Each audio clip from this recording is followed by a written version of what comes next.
On this episode of TV Made Me Do It, meet two men with the piston-pounding drive to smash the competition. My name is George Herrin, and TV made me a lawnmower racer.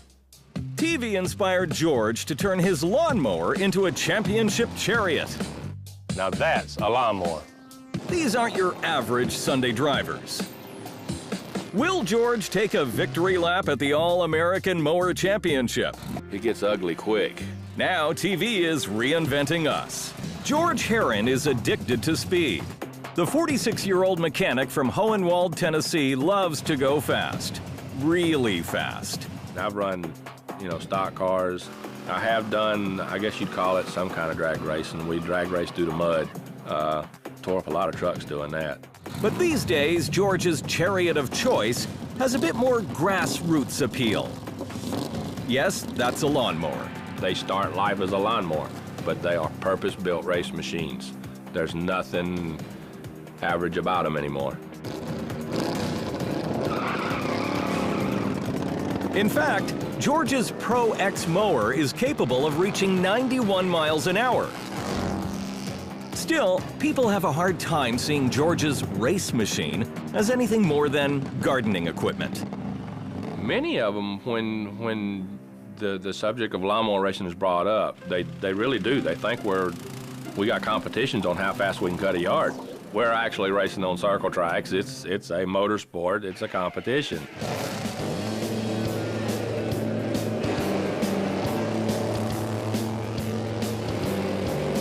Racing sports are among the most watched television events around the world. TV brought NASCAR, Formula One, and Indy from the Speedway to people's living rooms. Now specialty sports channels like the Speed Channel broadcast people racing just about everything. Now, of course, so much of television, because of cable and satellite, is aimed at specialized audiences, where you can find in those specialized shows something you really like, and it opens a world up to you that you may not have even known existed. First time I saw lawnmower racing on TV, flipping channels, and these guys were racing in a circle on lawnmowers, and it just floored me. I mean, I can do this, so that's where it all started. The more I watched it, the more it appealed to me. It's like NASCAR, it's a natural. Everybody's got a car. Well, everybody's got a lawnmower.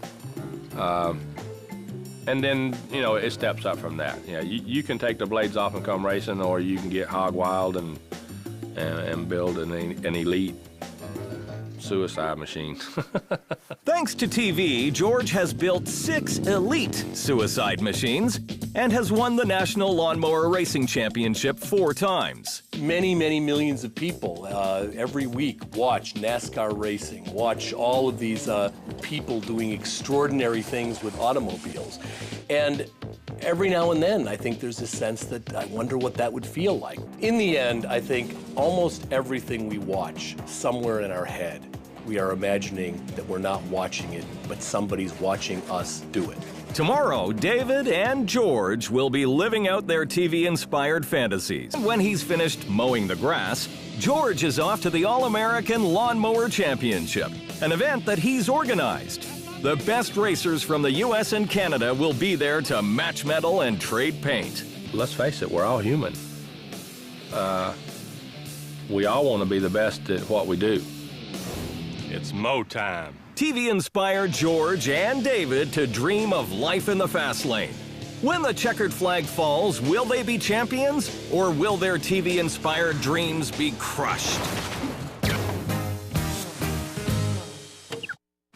TV images of souped-up lawnmowers made Tennessee native George Herrin drive off the lawn and onto a racetrack. The feature tomorrow will be 30 laps, guys.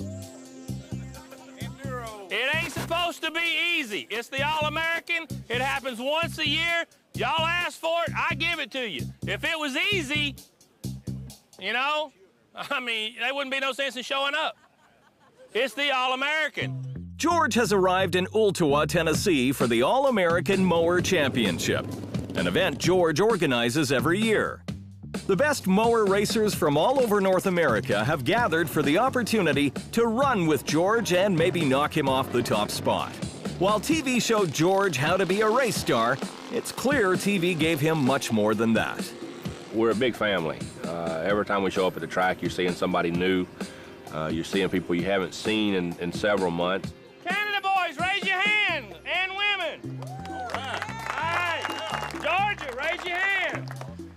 Alabama, raise your hand. Oh, here we go. I said no politicking. There are people who get interested in something by watching it on television, and then, of course, try to find other people near where they live, actual, real, breathing human beings, who may be interested in the same kinds of things. Not to poke fun at it, but it's grassroots. I mean, it's down home. Anybody can do it. There's no politics. You know, there's no big money. There's no team orders. You know, you do what you want to do. TV shows like Monster Garage make us all think we can turn our cars into this. Monster Garage, right from the title. I mean, what two words could be more masculine? Monster and garage. And here's a way of kind of doing this creative, artistic kind of stuff, but doing it in the context of old-fashioned machismo. Tennessee, George is on the track and enjoying the adrenaline-charged rush only a lawnmower can bring. These are the preliminaries, and while George is favored to win, anything can happen. It gets ugly quick. It's like any motorsport. You can get hurt. So we need an EMT. The very first accident I had, I hit a hay bale, flipped end over end, hit face first. I mean, it body slammed me. Broke the helmet. I fractured a couple of ribs. I bruised the lung, had a class 4 concussion. Just moments after his first lap, George blows a tire.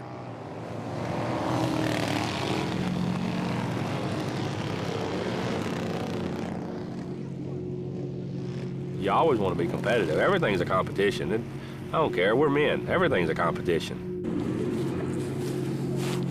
Put 30 damn pounds of air in that tire.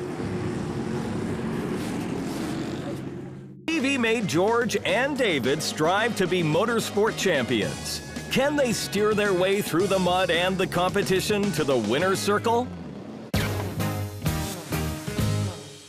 Tennessee, TV-inspired mower racing champion George Herrin. He's racing qualifiers to determine what order he'll start in for the championship race. He's facing his worst fear, rival and Canadian champ Ryan Kerr, the young upstart against the seasoned legend. George spent years promoting the sport, and today he fears his long reign as king of the lawnmower may be over. Second sucks. I'm overweight. I get short-winded just walking up the hill of the track. But when I crawl on that lawnmower and I match up against some of them 15 and 16 years old, I'm way younger than they are. I don't feel anything from the time the motor starts to the time we take the checkered flag. And in the qualifiers, Ryan demonstrates he'll be hard to beat. He got into the turn first, and at that point it was watching him disappear into the twilight zone, because he's in his own world here on this track. He's fast. So I wound up third. I'll start third today. TV inspired George to turn his lawnmower into an elite racing machine. Fun aside, George has spent years promoting lawnmower racing as a legitimate sport. Is the sport he's worked so hard to champion about to pass him by? The biggest fear is if you're not the top dog or you start fading away, it's like anything. People will forget you. Nobody wants to be forgot. I mean, people don't remember. People don't remember what.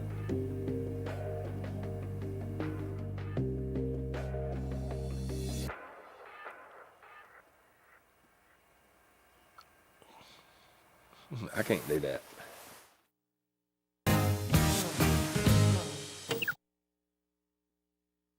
TV made George Herrin aspire to be a champion lawnmower racer.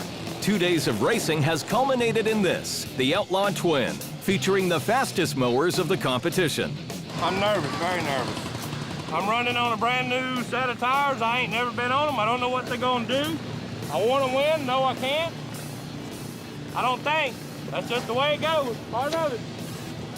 Here we go. George has spent years promoting the sport he loves and desperately wants to beat rival Ryan Kerr.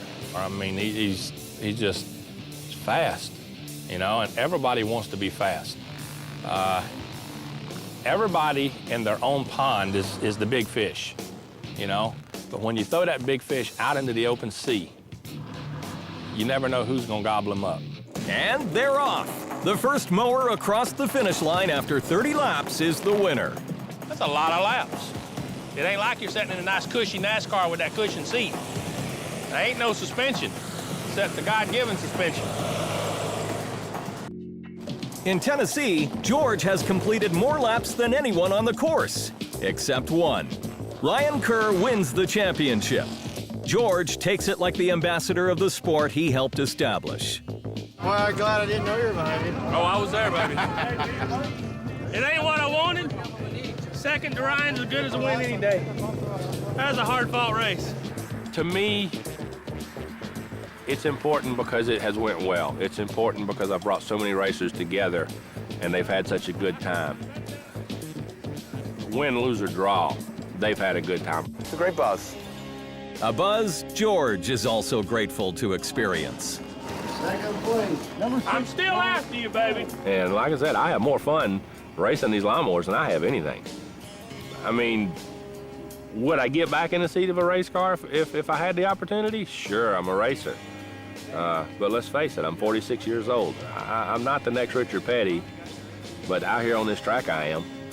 One of the great things about being conscious beings is that we're always fantasizing about things. And wouldn't it be a boring world if when it came time to mow your lawn, all you could do was get out there and mow it? What a greater world it is when you can get on your lawnmower and pretend you're in some big NASCAR race. So remember, keep the pedal to the metal. Winning isn't everything, it's the only thing, and watch TV.